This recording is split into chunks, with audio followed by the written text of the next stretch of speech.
Now, this is a very interesting CT scan of the brain, and we can see so many things. Actually, this one CT scan film can show us or tell us so many things. Now, when we zoom in, what we can see that we know that the outer portion of the CT scan of the brain is all made up of gray matter. That is, gray matter means actual neuronal bodies. So, very commonly, what we can see is the sulci and gyri. So, this is sulcus. This is basically a gyrus, and this portion inside is sulcus. So this black portion is sulcus. This black portion is sulcus. This black portion is sulcus. And what we have, uh, this is gyrus. This is basically a brain tissue. So in between brain tissue, whatever thing we have is all sulcus. So this is sulcus. But when what is the feature of the sulcus is, this sulcus is all covered by subarachnoid space. Means behind or beneath this space, or this is all covered by meninges basically. Meninges means we have the arachnoid matter and pia matter and dura matter, where the dura mater is outermost and pia mater is innermost. So in between this pia mater and arachnoid matter, we have subarachnoid space. So in short, we can see this gyrus is covered by a very thin pia mater and which is covered by an arachnoid matter. So in between this space, what we have is subarachnoid space, which is actually not very visible or clear in this because they are very, very, very, very thin. Now, what we can see, when you compare this area and this area is very crystal clear visible, but here it is not. It is all white. In short, this white is what we call it as hyperdense. And we call it as hyperdense only and only we know hyperdense or dense white structures on city are very much less. One is bone and one is blood and one is calcification. So there is no reason why this is calcification. There is no reason why a bone should arise here. So this is blood. So this is all blood. This all hyperdensity is because of the blood. So in short, there is blood in the subarachnoid space. So we call it as subarachnoid hemorrhage.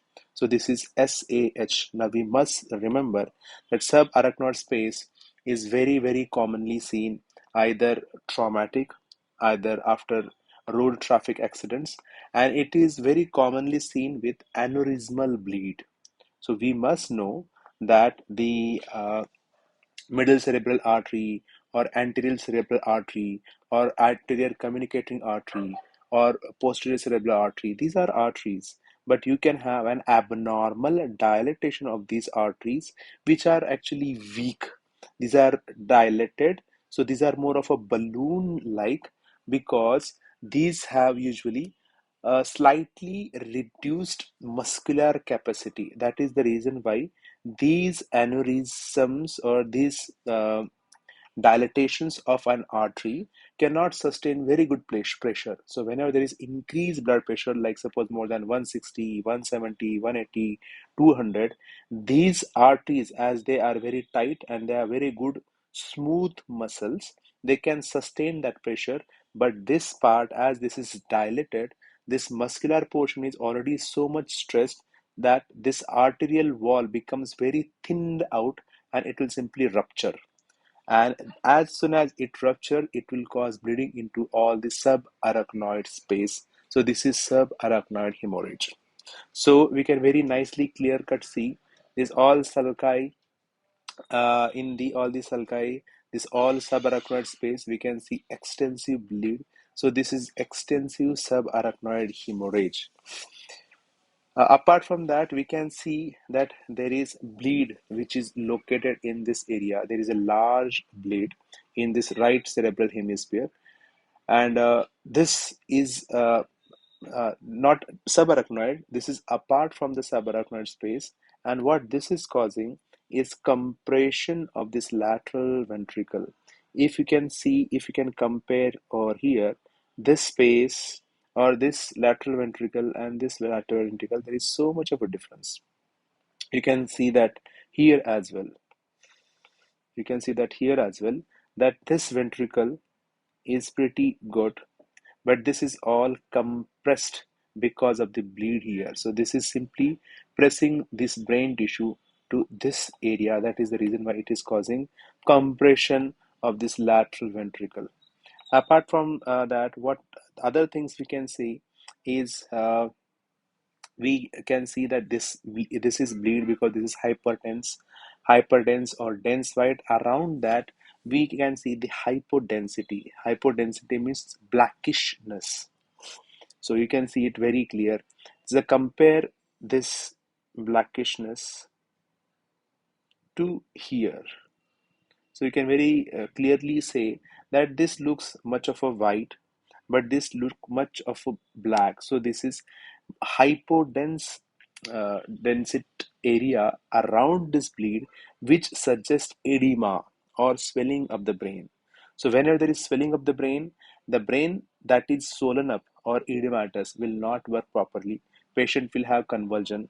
If a patient's sensorium will deteriorate, intracranial pressure will rise. These all things happen because of the edema. If the brain part, brain tissue has edema, it will raise ICP.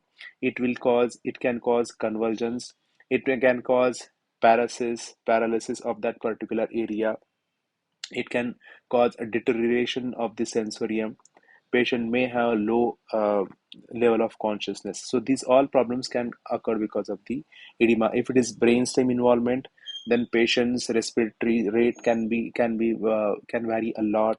His blood pressure may remain unstable. So depending on what area is involved, the edema will cause problems according to that. So what we have seen is subarachnoid hemorrhage. What we have seen is this lateral ventricle compression. What we have seen is bleed and edema around this bleed.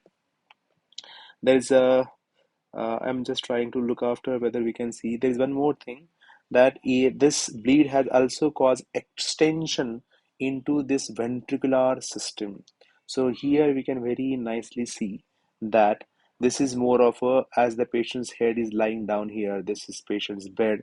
So because of the gravity, this is all blood which is lying into the ventricle. See, this ventricle is completely compressed. This ventricle is completely compressed. This is compressed. This is more of a patent ventricle. This is more of a patent ventricle. And what you can see is this is complete blood, which is lying here. So this is subarachnoid hemorrhage with large right cerebral hemisphere bleed with lateral ventricle compression, as well as with intraventricular extension.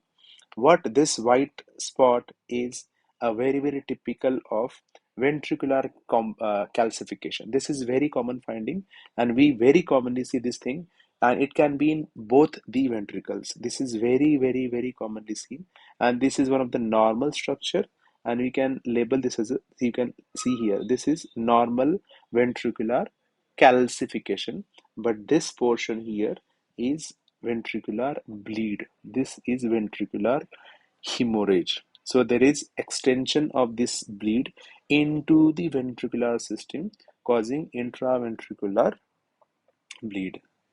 So that's all for today. One more last thing. If you can see here in this film, we can see these sulci are very much prominent. But here the sulci are not prominent, and you can see this all brain tissue inside had some space to breathe in, had some space to function. But here, this space is very much lost. This is all because of the edema. This is all because of the edema. That is all because of the subarachnoid hemorrhage. So this is a very typical of cerebral edema.